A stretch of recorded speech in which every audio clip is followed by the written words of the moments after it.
following contains mature content. You've been warned. From Wondery, I'm Mark Ramsey, and this is part 3 of Inside Jaws.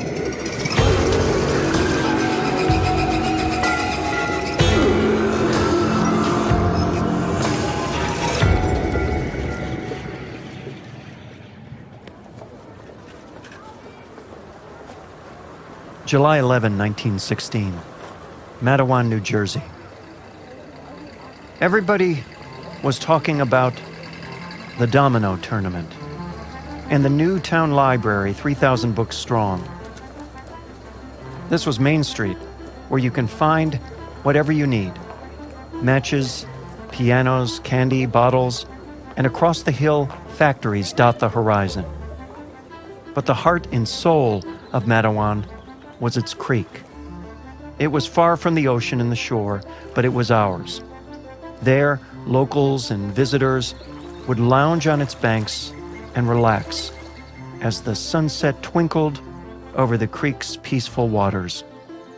Picnics, romantic embraces, graceful canoes.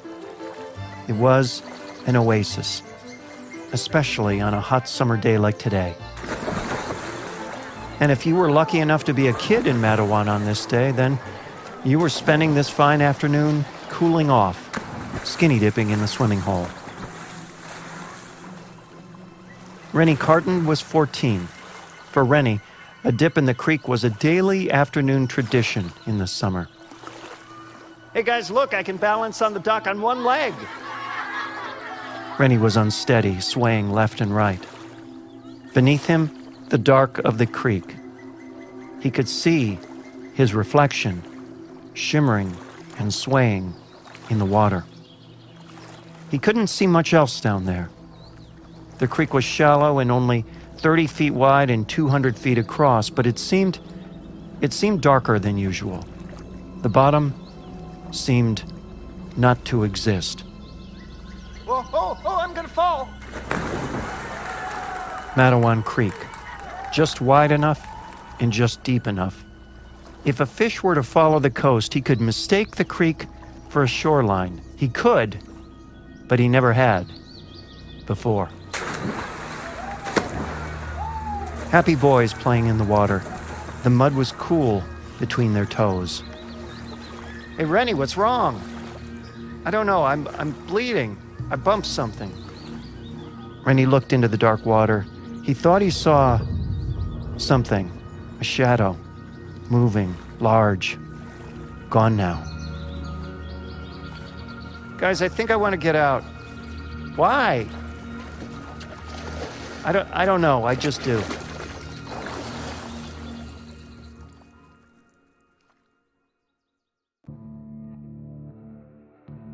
Inside Jaws is pleased to have Audible as its presenting sponsor. It's summer, and that means it's time to sink into a good book, right? Well, what about a good audiobook? That's why we worked with our friends at Audible to create a summer hearing list. Look, listening is the best way to binge content you love while doing things you love, and Audible has the largest selection of audiobooks on the planet. Everything you want to listen to in one place. Start a 30-day free trial, and your first audiobook is free. You can't lose. Just go to audible.com/JAWS to get started, or text JAWS to 500-500. Use JAWS and it helps support the show. That's audible.com/JAWS, audible.com/JAWS, or text JAWS to 500-500. And stay tuned at the end of this episode to hear about a pick from our summer hearing list.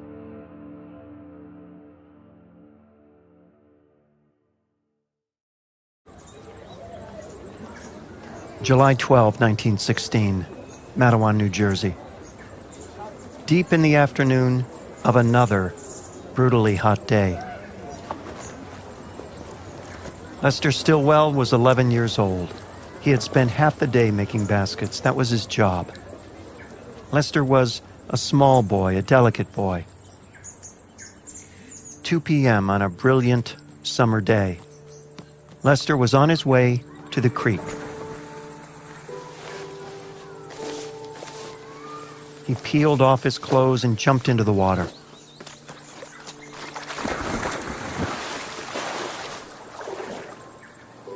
Lester stretched out his arms and raised his legs to float effortlessly on the water's surface.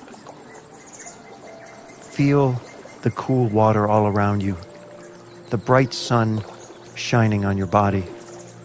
You're floating, almost flying, like a leaf in a pond, dreaming, dreaming.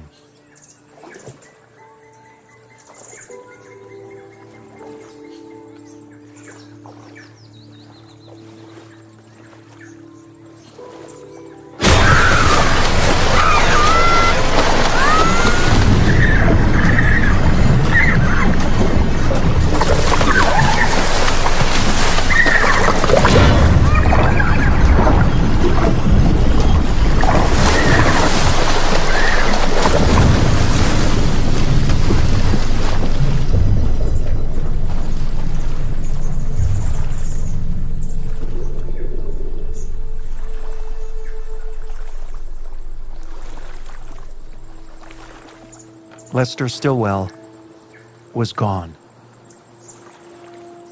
It was the biggest, blackest fish they had ever seen. It was the devil himself. It rose up over Lester and dragged him under the blood-red water.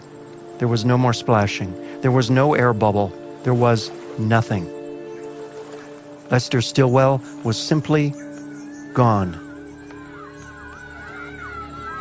Naked, covered in mud and soaked wet with blood, the boys ran. They ran down Dock Street and turned on a main street. A crowd was gathering around them. They were raving mad. Shark! Shark! Where's Lester? Where's Lester?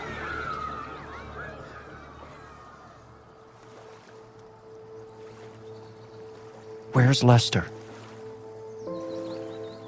The swimming hole's waters were still. A butterfly floated by, over the silver water.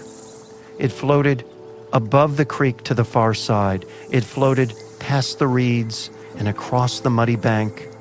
It lit on a tree branch, broken by some past storm and floating now in the swampy water by a pier.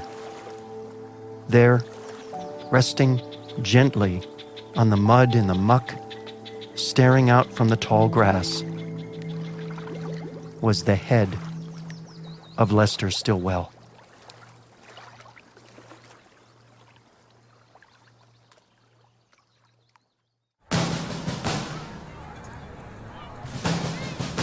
November 22nd, 1963.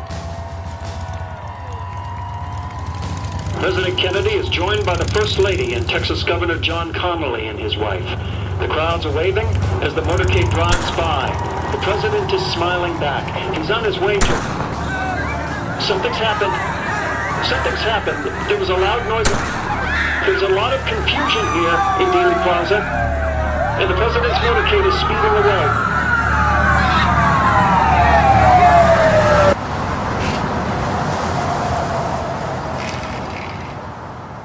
Fillmore, California, later that day. They were quiet in the car. There was nothing to say, nothing they wanted to say. There was just shock and highway and dusty canyon walls surrounding a winding mountain pass.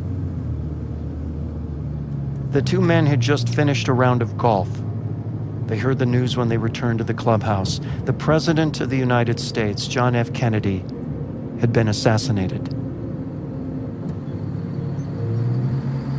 The driver, Jerry Soule, saw it in the rearview mirror, an 18-wheeler, a big and loud one.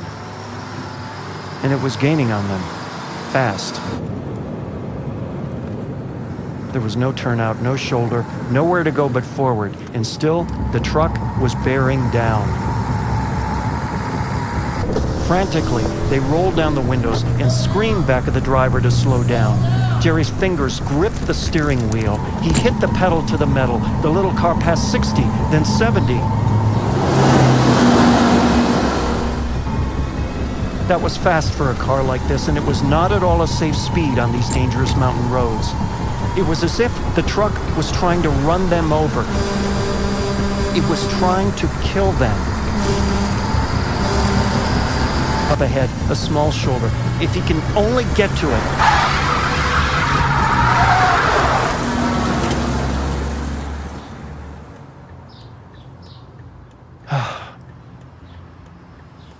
They were alive, both of them. Barely. Jerry's friend in the passenger seat was almost unconscious. His heart was beating so hard he could hear it. His hands were trembling. He needed a pen and a scrap of paper, any scrap. Why are you writing at a time like this? The man held up the paper so Jerry could read it. Scrawled in anxious chicken scratch were these words: "Story idea. Murderous truck chases man down rural highway." The passenger's name was Richard Matheson, and he was one of the most esteemed and prolific writers in science fiction and horror history. He wrote the famous vampire novel I Am Legend. He penned 16 episodes of The Twilight Zone. And now he had the kernel of a new story, a story he would adapt as a screenplay. He would call it Duel. Hiring used to be hard. Stacks of resumes, a confusing review process. You know, you couldn't just count on a talented kid like Steven Spielberg hopping off the tram and waltzing into your office. No. But today, hiring can be easy, and you only have to go to one place to get it done: ZipRecruiter.com/JAWS. ZipRecruiter sends your job to over 100 of the web's leading job boards, but they don't stop there. With their powerful matching technology, ZipRecruiter scans thousands of resumes to find people with the right experience and invite them to apply to your job. As applications come in, ZipRecruiter analyzes each one and spotlights the top candidates so you never miss a great match. Look, ZipRecruiter is so effective that 80% of employees who post on ZipRecruiter get a quality candidate through the site within 1 day. With results like that, it's no wonder that ZipRecruiter is the highest-rated hiring site in America. And right now, listeners of Inside Jaws can try ZipRecruiter for free at this exclusive web address, ZipRecruiter.com/JAWS. That's ZipRecruiter.com/JAWS. ZipRecruiter.com/JAWS. ZipRecruiter, it's the smartest way to hire. Mealtime can be tough. Eating right and eating well can be time-consuming, hard, right? And expensive, but not with HelloFresh. HelloFresh is a meal kit delivery service that shops, plans, and delivers step-by-step recipes and pre-measured ingredients so you can just cook, eat, and enjoy. There are 3 plans for you to choose from: classic, veggie, and family. I'm a veggie guy personally. Each week on the day of your choosing, delicious, filling meals are delivered right to your door for less than $10 per serving. Try and beat that. My favorite part, all the ingredients come pre-measured in handy labeled meal kits, so there's no guesswork. Your only job is to rediscover how fun and exciting cooking can be. The first meal I cooked with HelloFresh was the creamiest mushroom ravioli with zucchini and heirloom grape tomatoes. It's a mouthful, but it was fabulous, and it was fast. In fact, the prep time and cooking time, they were printed right on the instruction page along with the calorie count. No hunting for the calorie counts. The ingredients were delicious and fresh. Folks, it doesn't get any easier. It doesn't get any better. HelloFresh is right. So here's what you need to do to get started. To get $30 off your first week of HelloFresh, just go to HelloFresh.com/JAWS30 and enter code JAWS30. Again, that's $30 off your first week. And all you have to do is go to HelloFresh.com/JAWS30 and enter the code JAWS30. March 1971. Come in. What's that? Something you should read, Stephen. Playboy? Stephen, read the short story. Don't look at the girls. It's right up your alley. The short story, I mean. He read it. A man, alone on the road, pushed to the breaking point by a big rig from hell, relentless in its desire to kill him for no good reason. It was a story about a bully and the victim of a bully. It was a story Steven Spielberg understood only too well.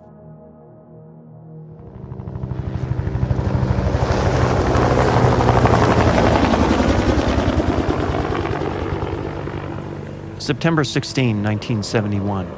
High above the San Gabriel Mountains outside Los Angeles. Steven Spielberg and his crew were scouting locations for Duel. Spielberg was not a fan of flying. His knuckles were wrapped tight around his seat.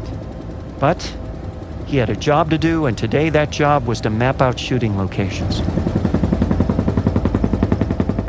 At one point, we were flying just 10 feet off the highway at 130 miles per hour. The curve was ahead, and beyond it was a cliff. We got closer, closer, and we flew straight past the guardrail and beyond the cliff. That's when I smelled something.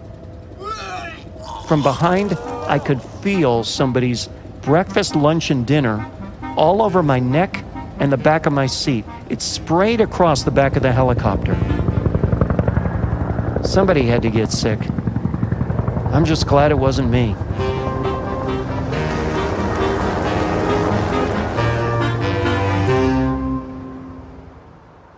Filming on Duel had to wrap by October 4, 1971. It would be rushed to television only 5 weeks later. There was no time for delays, no time for mistakes, and no chance for second takes. They had one big rig, one only.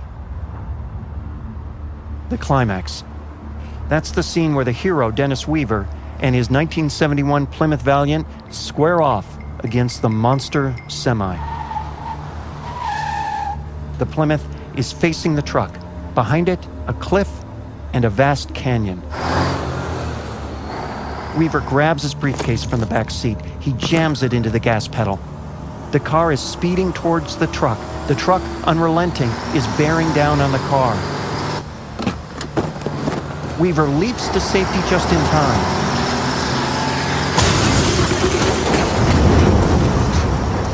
Fire, smoke. The truck can't see ahead. It can't see the cliff.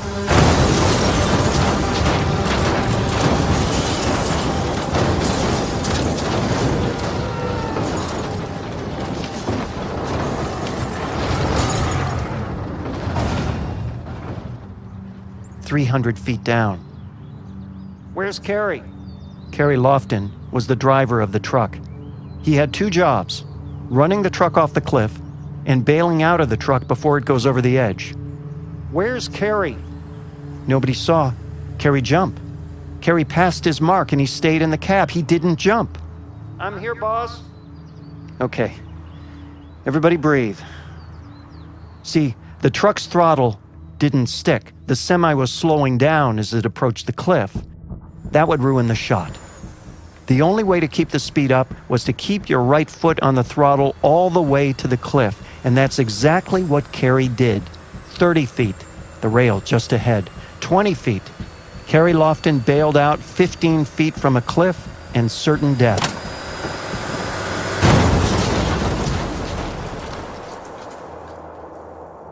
Carrie wiped away the dust. That night, he'd iced his aches and pains. He looked down into the precipice. He would live to see another day and another stunt. Steven Spielberg was able to breathe again. "Mr. Spielberg, the head of the network's on line 1. Duel was in the can, and the powers that be at ABC had just screened it. Hopefully this was good news. Spielberg was white-knuckling the side of his chair. "Hello?" "Spielberg, "Yes, sir?" we just screened, what's it called, Duel. "Great." So the truck goes off the cliff and crashes to the ground below. "That's right." But it does not explode. "Right." I just spent 2 hours watching this movie, and every scene featuring that truck, there it is in big letters on the side, flammable. But the truck goes off a cliff and crashes to the ground, but it doesn't explode. Well, sir, I feel that the semi is like an organic being, an evil force, and it's actually more punishing if it has a slower, more agonizing death. It's more satisfying for the audience. Are you telling me you think slow and agonizing is more satisfying than a giant fireball? I am, yes. And you feel strongly about this? Yes, sir. Yes, sir, I do. Spielberg had stopped breathing. Kid, I never give advice to directors, but I'm going to give you some. Be very careful what you feel strongly about. Spring 1978.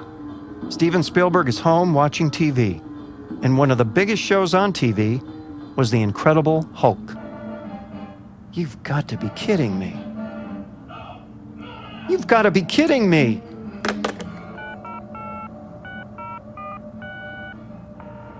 Hello? Is this Ken Johnson? Yeah, who's this? Ken, you're the showrunner for The Incredible Hulk, right? Yes, who is this? Ken, I'm watching The Incredible Hulk right now, and literally half the episode features scenes from my movie Duel. You've got the Hulk being chased down the road by my shots of the truck. You got my truck bearing down on the Hulk in the middle of the road. You've got the Hulk holding up his hands like he's going to fight my truck. Then a big off-camera explosion. Ken, I didn't make this movie to supply the Incredible Hulk with a villain. Steven, where have you been? In this series alone, we've used big chunks of Airport 75, Earthquake, the Parallax View, whatever's in the Universal Library. You mean my truck could be chasing the $6 million man next? Steven, he's probably outrun it 2 or 3 times by now. Bionic Woman too. That's Universal. Well, that may have been Universal, but it would never again be Steven Spielberg. He made sure of that in his contract. That's why you'll never see the mothership from Close Encounters in Laverne and Shirley.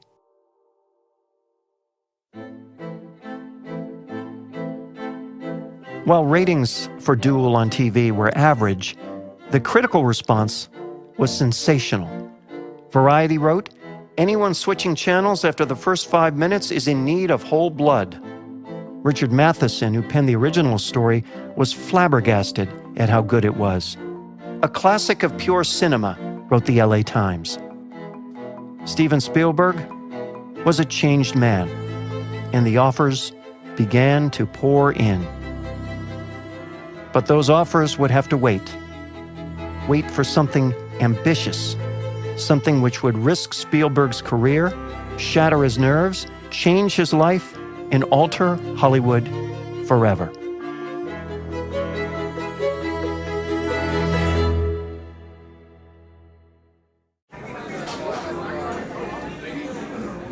January 1972, Manhattan.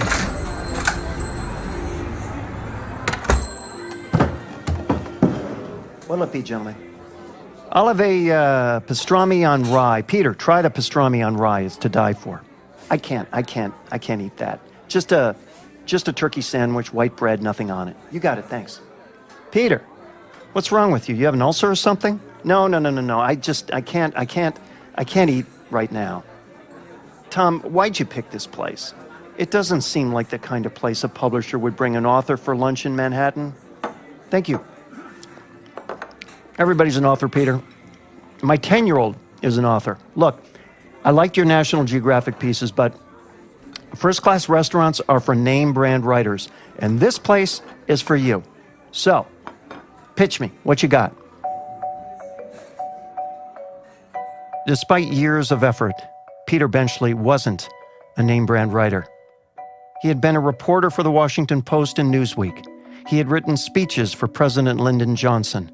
He had written for Time and The New Yorker. He was the grandson of stuffy humorist Robert Benchley, a stalwart of the legendary Algonquin Round Table. His family shadow loomed large. It haunted him like a ghost. Nah, come on, Peter, what else you got? He pitched his heart out, and every idea stunk. Peter, what is all this nonfiction crap? Have you ever thought of writing a novel? I have an idea about a great white shark that marauds an East Coast town and provokes a moral crisis in the community. I don't know what Great White Shark is, but it sounds like the best National Geographic piece you've never written. And I'm glad you didn't lead with moral crisis in the community.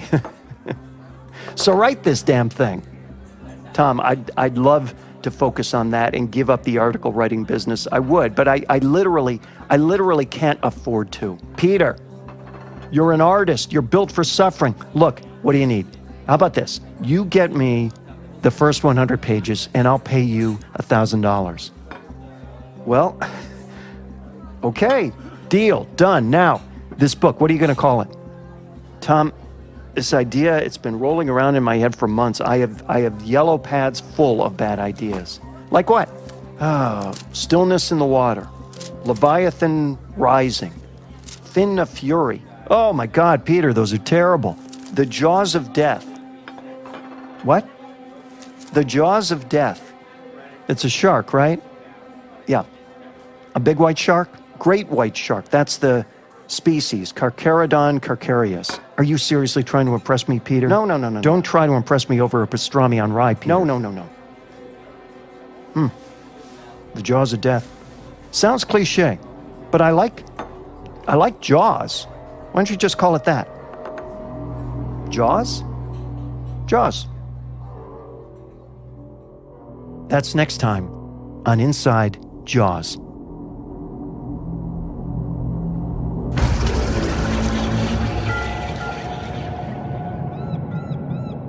From Wondery, this is a 7-part deep dive inspired by the story behind an unforgettable classic movie. This has been part 3 of Inside Jaws. Written and narrated by Mark Ramsey, audio design and production by Jeff Schmidt, produced by Mark Ramsey Media. Executive producers Marshall Louis and Hernan Lopez for Wondery.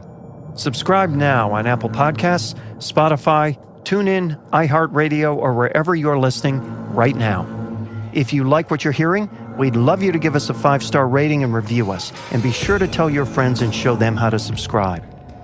Find a link to subscribe to Inside Jaws and more information on the episode notes. Just tap or swipe over the cover art. You will also see some offers from our sponsors. Please support this show by supporting them. If you'd like to hear more of Inside Jaws and other Wondery shows, in addition to extra content, early access, and exclusive perks, you can subscribe to Wondery Plus. Go to Wondery.com/plus, that's Plus. For more information and to comment on this show, visit our website, Wondery.com/InsideJaws. Tweet us at Inside Jaws.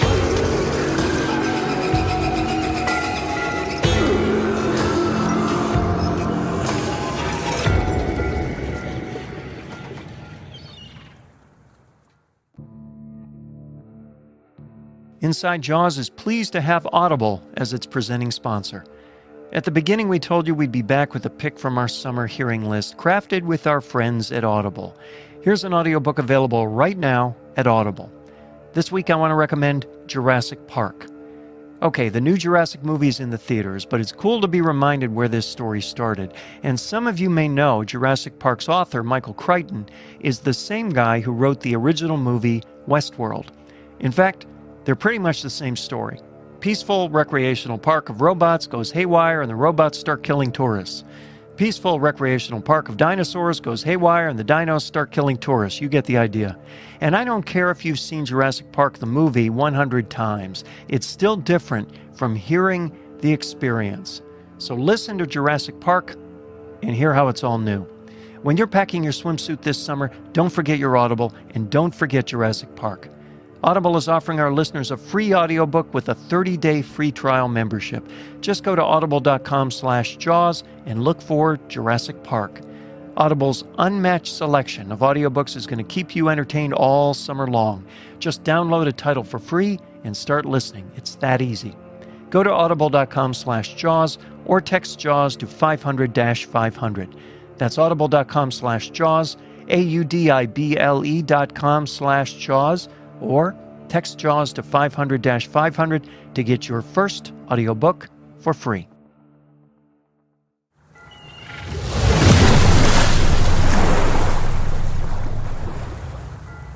You're going to need a bigger boat.